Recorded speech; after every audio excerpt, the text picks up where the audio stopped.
candidate in your mind? Well, you know what, and I said this a while ago, and, you know, Colin had his chance to be here. We offered him a contract. He didn't take it.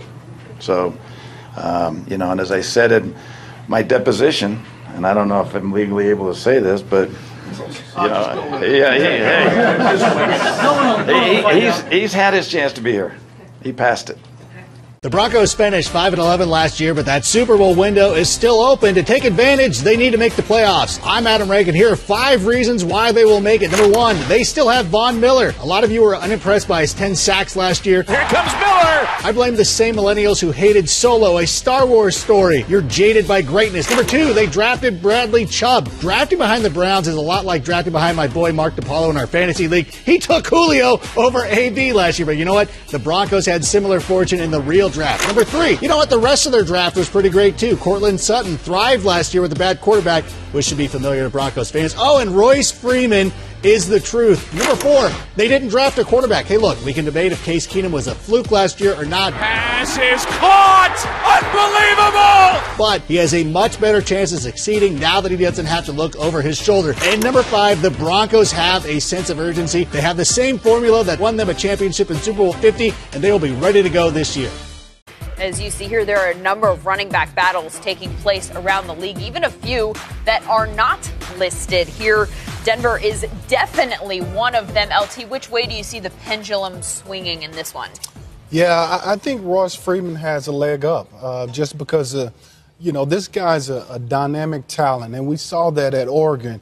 You know, he was a guy that can do a little bit of everything, but the one thing that he did very well is break the long runs, and that's something that Denver is really looking for in their running back. Now, you know, Devontae has been slow to do that. He hasn't really been fully healthy his entire time at Denver, but he hasn't shown the ability to hit the home run. With this guy, Royce Freeman, he can do both catch it and rush the football. And when he gets the ball in his hands, he's going to make something happen. In that preseason Week 1 game, we saw that 23-yard touchdown. He had 3 more carries in that game, averaged 5 yards. When you get a chance, Vaughn, to come out and go against guys that you don't see every day in practice, is it a time to refine things you're already good at, or do you try new moves? Obviously, you have the Pass Rush Summit where you learn different things. Do you come out here and try a variety of different things then? No, I treat it like a game. You know, I treat it like a game. I'm going to go with the things that I know I'm great at. I'm going to go with the moves and the pass rush moves that I know I can win with. You know, I'm going to treat it just like a game. I'm trying to come out here and make plays and get better. What you watched in the first preseason game and then what you saw here today, is this unit where you think it can be yet? And how much more do you guys need to go if it's not where you think it can be? No, I don't think we are where we can be. You know, it's the preseason. You don't want to peak right now. You want to peak, you know, Week 1 versus the Seahawks. So, you know, we still got a little bit of ways to go, and we definitely got a little bit of ways to, you know, go as a team. But I like it though. I embrace the grind. I like coming out here and grinding and competing and getting better as an organization. Yeah, just making sure it's kind of similar to what the experience has always been, and. Like I said, there's still some tweaks to go, and I'm working it out. But overall, I mean, hopefully the helmet provides more protection. And I've been wearing a very old helmet for a long period of time, but it's worked pretty well too. So that's why I've been a little hesitant to change. New quarterback? No problem. Here's 5 reasons why the Chiefs will make the playoffs. 1. Why ship Alex Smith to Washington? That's how much the Chiefs believe in Patrick Mahomes. What did the GM call his young QB? He's one of the best players I've ever seen. I get it, 1 NFL start, but Mahomes has won them over. 2, I trust Andy Reid. This is no fly-by-night coach. Reid has been around the block about 1,000 times. He knows QBs and he knows how to navigate an NFL season. Don't doubt his magical utility belt, people. 3, we can count on KC molding their offense to Mahomes' strengths. The Chiefs have pushed the envelope with college concepts. I'd expect a truly exciting offense in 2018, one that will keep teams guessing. Kelsey jumps over everybody! 4, I love the addition of Sammy Watkins. He's perfect to pair with Tyreek Hill and tight end Travis Kelce. Throw in jackknife Kareem Hunt, and this team can score points. 5, our friends at Good Morning Football have KC buried in the basement. The Chiefs have to be at the bottom. But I see the AFC West as half-baked. The Chargers are a handful, but the Broncos and Raiders are no treat. If Mahomes grows up quick, the Chiefs can hang around. Take a look at Patrick Mahomes' highlights from Friday night against the Falcons. He's going to get Tyreek Hill, maybe the fastest player in the league, on a streak route right here. And the Falcons will actually have 3 men in zone designed to stop this, in a position to stop it. Now, Patrick Mahomes launches this rocket from the 25-yard line. The ball is going to be caught at about the 5. Tyreek Hill just outruns the 3 defenders. 69 yards later, one play, the Chiefs were in the end zone. Now, this is the same play, and let's watch Patrick Mahomes in the pocket right here. He's going to keep his eyes on the prize all the way. All he needs is just a little bit of space right here to launch this rocket. The ball almost hits the top of Mercedes-Benz Stadium. There's such an arc on it. But this is what you call a big arm. Big arm, one play, the Chiefs in the end zone. 2nd and 5. Mahomes, he's got a strong arm. He's going to air it out. Down the field, has Hill. Hill with the catch and the touchdown. Now, it wasn't just a big arm. It was also the timing. Watch this throw to Travis Kelce. 3-by-1 set. Kelsey's got the one-on-one at the top here. It's 3rd and 11. The play is going to Kelce against a good corner. Now, he hasn't begun to come out of his break yet, and Patrick Mahomes is going to throw him open. And when Kelce turns around, the ball is going to be right on the tee for 14 yards and a first down. That's impressive. Mahomes to his tight end, Travis Kelce. Now, play design also helps Patrick Mahomes. Here, the Chiefs are going to get Kareem Hunt on a swing route, and this linebacker has got a man-to-man. Andy Reid knows that. So he's going to run a triple pick here. All this interference in the middle of the field to get Kareem Hunt one-on-one and into the alley. Now, you get the league's leading rusher with an alley like this, there's a lot of yards to be gained. That's good play design, and Patrick Mahomes benefits from it. Mahomes swings it out to Hunt, makes a nice catch. He's got the first down.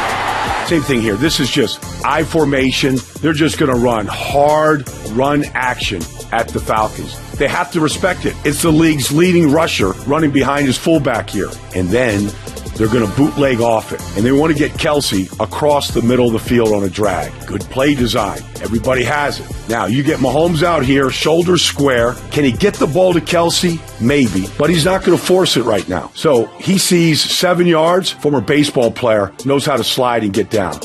Well, they did wrong. Mahomes, he's got room to run. He's been known to run with it. And he will slide as he gets chased down by Duke Riley. And then finally, the one mistake here, off play action again, is they want to get Sammy Watkins on a go route. And the safety here is not being held by Patrick Mahomes at the top here when he gets to the top of his drop. If Mahomes can look this safety off and hold him longer, then he might be able to get this ball to Sammy Watkins down the field. So he doesn't do that, and the free safety picks the ball off. Now, I think Mahomes can learn from that. If he learns from that, he's going to be ready for some primetime football this year. See him come to life tonight. Mahomes on first down, taking the shot down the field. That's trouble, picked off, intercepted by Devontae Casey. We'll each go around the table and say what needs to happen with this team to get them to the playoffs, to get them deep in the playoffs. And today we're going to start with Burleson. Nate, fix the Chargers. All right, let's fix the Chargers. Now, yesterday I came on the show and I said that the San Diego Chargers have the best wide receiving group in the NFL, and I'm going to double down. I'm not afraid of anybody coming at me on Twitter, so come at me, bro. I feel like the Chargers are going to have to lean on that passing game. Listen, if you're looking at that team, you say Phillip Rivers, aging quarterback, still playing at a high level, lean on the running game with Melvin Gordon. Of course, he had a great season last year, almost 1,600 total yards, 12 TDs. But it's the passing game. When we saw them have successful and efficient games was when this guy was doing work. Keenan Allen, he caught a heater between weeks 11 and 13. He had 33 receptions, 436 and 4 TDs. I mean, he got hot, career high in yards, 1,300 yards, almost 1,400 yards last season. But it's not just him, though, because he's obviously the leader right there. We're looking at Tyrell Williams, who had almost 800 yards, 4 TDs, right? 10.6 yards a catch. That's a first down right there. Travis Benjamin, who's an absolute speedster. And he's their shortest and oldest wide receiver, I believe, 28 years old, 5'10", but he's Olympic speed, though. What do you need a guy like that for? Take the top off the coverage. Keenan Allen, 6'2". Tyrell Williams, 6'4". Oh, I'm missing somebody. Mike Williams, the 7th pick overall last year, who we didn't get to see, him standing at 6'4". So now you got 5'10", 6'2", 6'4", 6'4". That's why I said these guys are the most complete wide receiving core. Not to mention their stats bear it. Their yardage is right there. They're the best in the league. 4 guys. How many wide receiving groups can you look at and say, all right, they're 4 deep. Not a lot. And they can make plays every single week. If these guys stay healthy, I guarantee what I'm saying is going to take shape during the season. So, of course, lean on the running game, but it's those wide receivers that'll get you into the postseason. I live by this. Do boldly what you do it, all right? Mm-hmm. But the Chargers can listen to that a lot, but not when it comes to losing, because they lose bolder than anyone. They take it, and they are world champion An art form. losers, especially at the end World of champion games. losers? Yes, for the road to recovery, they need to avoid losses of the brutal, horrific variety. That is all that I want from you. They, in close games, if we pull up even just the past 2 seasons, so many heartbreakers, so many minutes lost off my life and the lives of all fans. They have more losses in one-possession games than anybody. Wow. 14. Do you guys want to see some of them? Hell yes, I do. All right, let's go back 2 years then. And it all starts, here's what really hurts, is that it starts week 1. Here's week 1 of 2016. They were up 24-3, you guys. Third quarter, somehow Alex Smith looks like, I don't even know who out there. Looks like Alex Smith. No, he crushes it, outscores them 30-3 the rest of the game. They go on to lose. How does that happen? Keenan Allen breaks his leg in the first quarter after about 13 catches. Yeah, and of course they lose in overtime. How does that happen? 24-3, you were up in the third quarter. Let's move on to week 5, okay? Another division rival taking on the Raiders. I'm sorry. How does the ball go through the holder's hand? It doesn't happen in pro football. It doesn't happen. They never get the field goal off. The Raiders go on to win 34-31. They could have tied the game. They get the loss. Let's go to 2017, because you got to think, this has to end at some point, these brutal one-possession losses. Week 1, again, to start the season, 5 seconds left. They could have tied it, guys. Blocked field goal. Younghoe Koo? Broncos went on to win 24-21. The last one to put us out of our misery here. Let's go to the following week. Come on, the Dolphins showing the Chargers how to win late, right? Yeah. Cody Parkey, 54-yard field goal, can't happen. Chargers get the ball back to win. 44-yard field goal, no good, wide right. Dolphins win 19-17. Now they have Caleb Sturgis. Obviously, a kicker is really important for the road to recovery. But also the fact that if the Chargers won, let me really tell you, really break this down. There's all the numbers, there's everything. If they had won one more one-possession game last season, they are a playoff team. You don't know what's going to stop them. Stop losing these one-possession, heartbreaker, life-taking, draining, exciting, but draining games. And that will be the way to do it. It's strange and do just it to relive early, them. because it always happens in week 1. Always. No. Not quick. Shotgun snap. Simeon looks right. Throws a pass wide in the middle to C.J. Anderson inside the 10. Inside the 5. Touchdown, Denver. Here's a first down play. And try to take advantage of it. What a catch! Oh, he catches it, spears it with one hand, and Derby finds the end zone. Play fake. Sets in the pocket. Looks over the middle. He's got Hyman there. Hyman makes the catch inside the 20. Stiff arms himself away from a defender and rolls into the end zone. Touchdown, Denver. Snap. Rivers looking left. Steps up. Dumps it off to Gordon. One man to beat. Flips into the end zone. Touchdown, Chargers. Rivers to Eckler.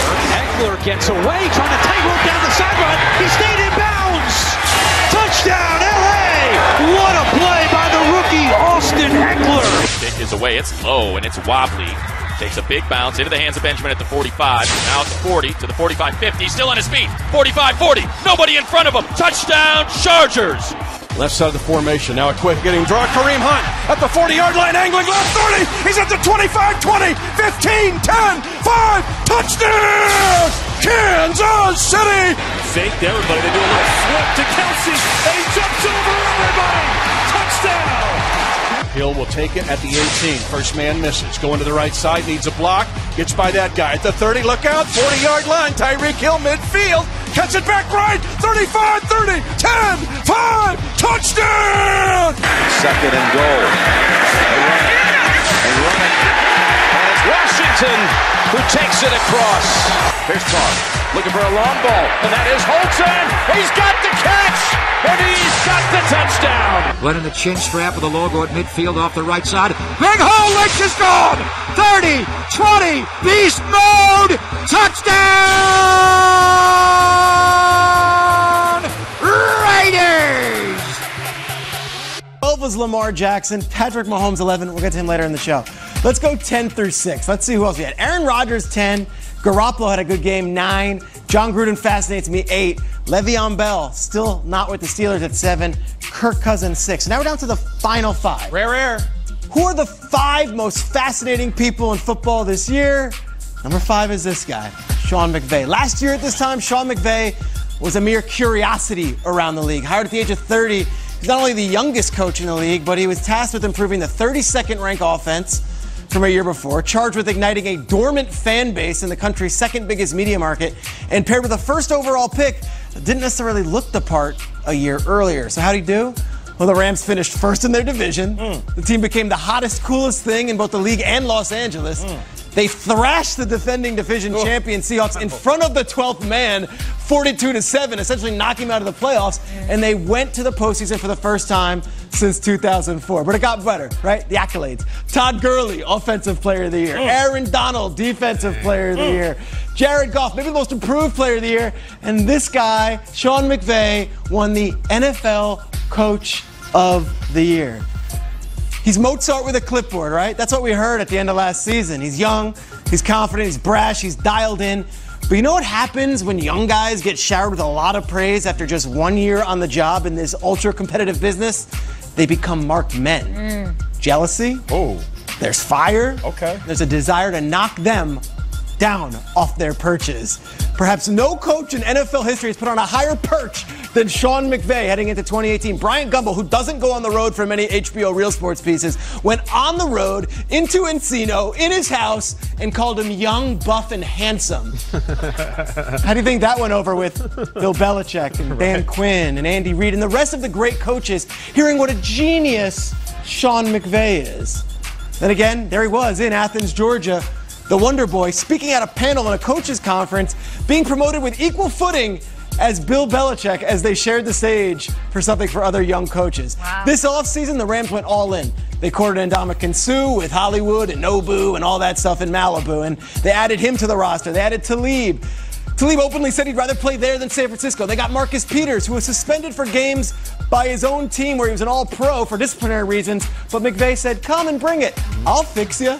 And Brandon Cooks was acquired for a first-round pick. It may feel like Sean McVay is on top of the world right now, but many, many coaches and many, many players are hungry to take him down a notch and bring him back down to reality. The Rams opened the season with the Raiders in the black hole on a Monday night. Think that's going to be a calm situation? Did you request the tarp over the back end zone there? I'll leave that somewhat mystical, man. I'll let you guys, hypothesize about the origins of that and its use, and at some point we'll address it directly. It'll be the 2018 little side story. Mystical or otherwise, did you have any reason to think you could look that? You know how it is, man. This is interesting times, drones and so forth, We'll do what we got to do to prepare and be ready to play. And play on a level, fair, competitive playing field.